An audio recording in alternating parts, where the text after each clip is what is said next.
नमस्कार मंडळी, तुम्हा सर्वांचं आपल्या या यूट्यूब चॅनलमध्ये खूप खूप स्वागत आहे. तर मित्रांनो, आजचा व्हिडिओ खूप खास असणार आहे, कारण आज मी तुमच्यासाठी असा एक व्हिडिओ घेऊन आलेले आहे ज्यामध्ये तुमच्या घरामध्ये कोणाची वाईट शक्तीचा संचार असेल किंवा कोणी तुमच्यावरती काळा जादू केली असेल, तुमच्या घरामध्ये कोणाची नजर लागली असेल, तुमचा कोणत्याही प्रकारचा एखादा जरी दुश्मन असेल तर त्याचा निवारण किंवा त्याचा खात्मा या उपायाने होणार आहे. मित्रांनो, आपल्या आजूबाजूला आपल्याला माहीत नसतं, पण खूप सारे आपले दुश्मन असतात जे आपल्या कधी तोंडावरती निंदा करत असतात, कधी आपल्या पाठीमागे निंदा करत असतात आणि काही ना काही आपल्याबद्दल वाईट चिंतत असतात.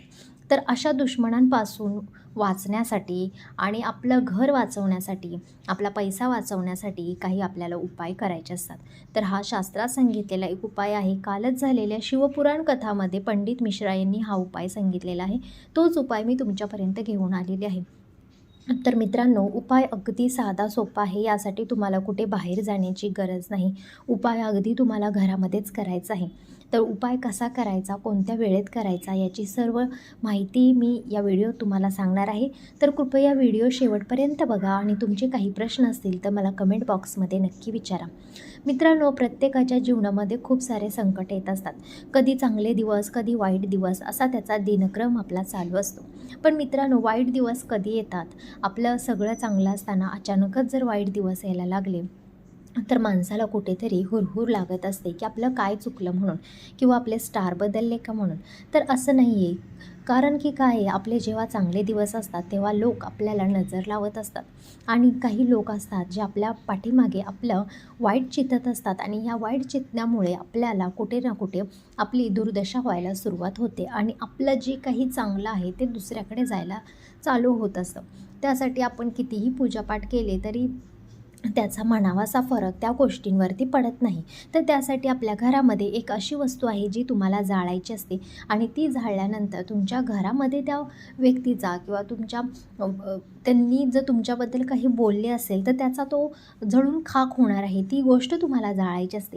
ती गोष्ट आहे ती म्हणजे लवंग. मित्रांनो, लवंग ह्याला शास्त्रामध्ये खूप असं विशेष महत्त्व आहे. लवंग ही भगवान शिव भोलेनाथ यांना अतिशय प्रिय आहे, कारण ती शिवशक्ती यांचं स्वरूप आहे. त्यामुळे मित्रांनो, लवंगेचा उपाय आपण आपल्या नियमितपणे आपल्या पूजापाठमध्ये करत असतो. माता लक्ष्मीला देखील लवंग ही अतिशय प्रिय आहे आणि आपण प्रत्येक शुभ कार्यामध्ये देखील लवंग ही वापरत असतो. लवंग जसं शरीरासाठी उपयुक्त आहे त्याचप्रमाणे तिचे काही उपाय करून आपण आपल्या जीवन सुधारू शकतो. तुमच्याकडे खूप पैसा पाण्याची अडचण आहे, घरावरती सतत संकटे येत आहेत, तुमचं कोणतंही काम व्यवस्थित पार पडत नसेल, एखादी तुमची इच्छा असेल, तर लवंग ही तुमचं सगळं कार्य पूर्ण करत असते. फक्त तुम्हाला योग्य तो उपयोग तिचा कसा करता आला पाहिजे हे तुम्हाला कळलं पाहिजे. तर मित्रांनो, चला बघूया उपाय कसा करायचा आहे ते. हा उपाय तुम्हाला तिन्ही सांजेच्याच वेळेला करायचा आहे. तिन्ही सांजेची वेळ फक्त 6 ते 7 या वाजेपर्यंतच तुम्हाला हा उपाय करायचा आहे. त्यानंतर हा उपाय एवढा तुम्हाला लाभदायी ठरणार नाही. हा उपाय तुम्हाला मंगळवार आणि शनिवार या 2च दिवशी करू शकतो, कारण हा उपाय हनुमानजींसाठी आपण करणार आहोत. कारण हनुमानजी प्रत्येक शत्रूचं नाश करत असतात, निवारण करत असतात.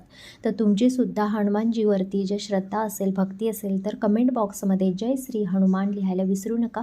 त्यांचा जय जयकार करायला विसरू नका. जय श्रीराम हे हनुमानजींना अतिशय प्रिय आहेत आणि जो कोणी जय श्रीराम बोलतो त्याला हनुमानजी त्याच्या पाठीशी उभं राहत असतात. तर मित्रांनो, तुम्हाला तिन्ही सांजेच्या वेळेला मंगळवार, शनिवार कोणताही एक वार तुम्हाला निवडायचा आहे. त्या दिवशी तुम्हाला 7 लवंगा एका डिशमध्ये तुम्हाला घ्यायच्या आहेत आणि घेतल्यानंतर त्यामध्ये 2 कपूर तुम्हाला घ्यायचे आहेत. प्रत्येक लवंग घेताना डिशमध्ये ठेवताना तुम्हाला ओम जय श्री हनुमान, ओम जय श्री हनुमान असं तुम्हाला बोलून तुम्हाला ती डिशमध्ये ठेवायची आहे. तुमच्या डोक्यावरून उलट दिशेला ओवाळून हनुमानजींचा तुम्हाला जप करून ती डिशमध्ये तुम्हाला ठेवायची आहे. हे तुम्हाला दक्षिण कोपऱ्यामध्ये बसून करायचं आहे. दक्षिण दिशेला तुम्हाला बसून करायचं आहे. पूर्वेकडे तुमचं तोंड असलं पाहिजे आणि दक्षिणेला तुम्हाला बसायचं आहे आणि जय श्री हनुमान यांचा जप तुम्हाला करायचा आहे. हनुमान चालीसा तुम्हाला वाचायची आहे आणि नंतर तुम्हाला दक्षिण आणि पूर्वच्या कोपऱ्यामध्ये तुम्हाला जाळायचं आहे. कारण असं शास्त्रामध्ये सांगितलं आहे की आपला दुश्मन हा दक्षिण आणि पूर्व याच्या कोपऱ्यातूनच त्याच्या वाईट शक्तीचा प्रभाव आपल्या घरात होत असतो, किंवा त्याने त्याच्या घरात जरी आपल्याबद्दल काही वाईट चितलं असेल तरी ते दक्षिण आणि पूर्व यांच्यामधला जो कोपरा असतो त्यातून आपल्या घराकडे त्या वाईट शक्ती आपल्याकडे येत असतात, किंवा ते वाईट गोष्टी आपल्या घरात शिरत असतात. थोडक्यात काय की नकारात्मकता त्या कोपऱ्यातून आपल्याकडे येत असते. त्यामुळे हे तुम्हाला जे 7 लवंगा आहेत, एक कपूर आहे, ते तुम्हाला दक्षिण कोपऱ्यामध्ये तुम्हाला प्रज्वलित करायचं आहे. हनुमानजींचं नामस्मरण करायचं आहे, त्यांना प्रार्थना करायची आहे की माझ्यावरती जे काही संकट आहे, माझा जो कोणी शत्रू आहे, जर तुम्हाला शत्रूचं नाव माहीत असेल तर तिथे तुम्ही नाव घेऊन त्यांना सांगितलं तरी चालेल. जरी शत्रूचं नाव माहीत नसेल, एकापेक्षा जास्त शत्रू असतील, तरी तुम्हाला तिथे त्यांना सांगायचं आहे की माझे सारे शत्रूंचा नाश व्हावा, माझ्या घरावरती कोणाची नजर लागली असेल तर ती जावी, अशी तुम्हाला त्यांना प्रार्थना करायची आहे. तर मित्रांनो, हा उपाय अगदी प्रभावशाली उपाय आहे. या उपायाने खूप लोकांचं भलं झालेलं आहे, कल्याण झालेलं आहे. त्यांची वाईट परिस्थितीतून चांगली परिस्थितीमध्ये ते गेलेले आहेत. त्यामुळे मित्रांनो, तुमच्या पण घराला जर तुम्हाला वाटत असेल पहिले माझे दिवस खूप चांगले होते, आता खूप खराब दिवस यायला लागलेले आहेत, तर कुठे ना कुठे तुम्हाला नजर लागलेली आहे, नजर दोष झालेला आहे, किंवा तुमचे शत्रू जास्त वाढले असतील, तुमची कोणाशी सतत भांडणं होत असतील आणि तिथून तुम्हाला वाटत असेल की ह्या व्यक्तीबरोबर भांडण झाल्यानंतर माझ्या घरामध्ये खूप प्रॉब्लेम्स यायला लागले आहे, तर नक्कीच त्या व्यक्तीने तुमच्याबद्दल काहीतरी वाईट चितलेलं आहे. बघा, काही लोकांची जीभसुद्धा खूप काळी असते. कधी कधी भांडणामध्ये जर एखादी व्यक्ती आपल्याला वाईट साईड काय बोलली तर त्याचा परिणाम आपल्या घरावरती होत असतो. त्यामुळे मित्रांनो, हा उपाय तुम्ही नक्की केला पाहिजे, आणि ज्या कोणाचे जरी दुश्मन नसले तरी हा उपाय तुम्ही नक्की केला पाहिजे. कारण दुश्मन असे आहेत की ते आपल्या आजूबाजूला प्रेमाने राहत असतात, आपल्याला कळत नाही त्यांच्या मनात काय आहे ते. त्यांचे दाखवायचे दात वेगळे असतात आणि आतले दात वेगळे असतात. त्यामुळे मित्रांनो, प्रत्येकाच्या जीवनात दुश्मन हे असतातच आणि वाईट चित्तारे लोकंसुद्धा असतात. त्यामुळे हा उपाय तुम्हाला नक्की करायचा आहे, आणि हा उपाय नक्की तुम्हाला 3 शनिवार किंवा 3 मंगळवार तरी नक्की करा. आणि त्यामुळे तुमचं जर जीवन सुधारलं तर तुम्ही आम्हाला कमेंट बॉक्समध्ये नक्की सगळ्यांशी अनुभव शेअर करा. धन्यवाद.